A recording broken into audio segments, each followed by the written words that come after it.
तो आज की वीडियो में हम आपके लिए लेकर आ गए हैं क्लास 10th का एक और सेंट्रल आइडिया और पोएम का नाम है for Anne Gregory. So without wasting any time let's begin our central idea.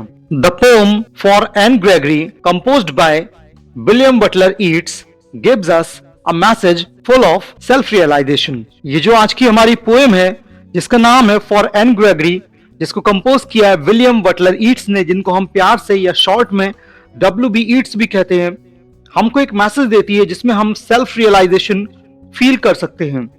मतलब ये खुद को जानने का मैसेज देती है। Actually the poem is a conversation between the poet and a girl named Anne Gregory. दरअसल ये जो पोएम है हमारी, ये कॉन्वर्सेशन है, बातचीत है पोएट के और एक लड़की के बीच में जिसका नाम है Anne Gregory. The poem shows the true nature of the human beings who are always impressed by the outer appearance and never pay attention to the true nature of the person.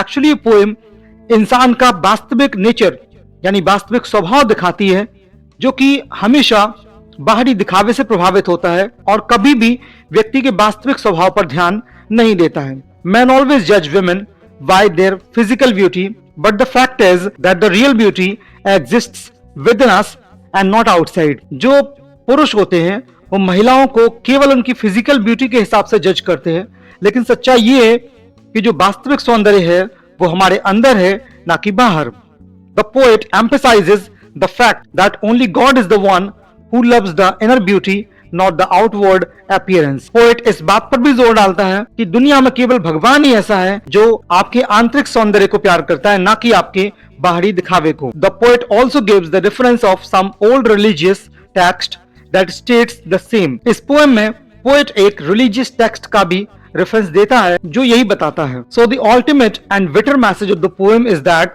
the people must understand the meaning of real beauty because physical beauty doesn't last long and has no meaning.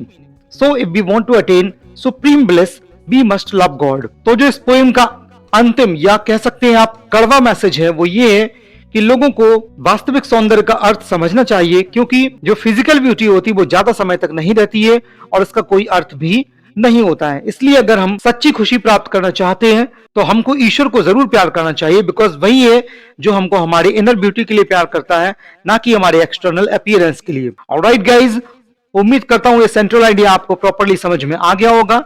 मैं इसका PDF description box में attach कर दूंगा, जिससे आप वहां से उसको प्रॉपर्ली डाउनलोड कर सकेंगे। मिलते हैं नेक्स्ट वीडियो में। Till then stay happy, keep smiling and keep learning.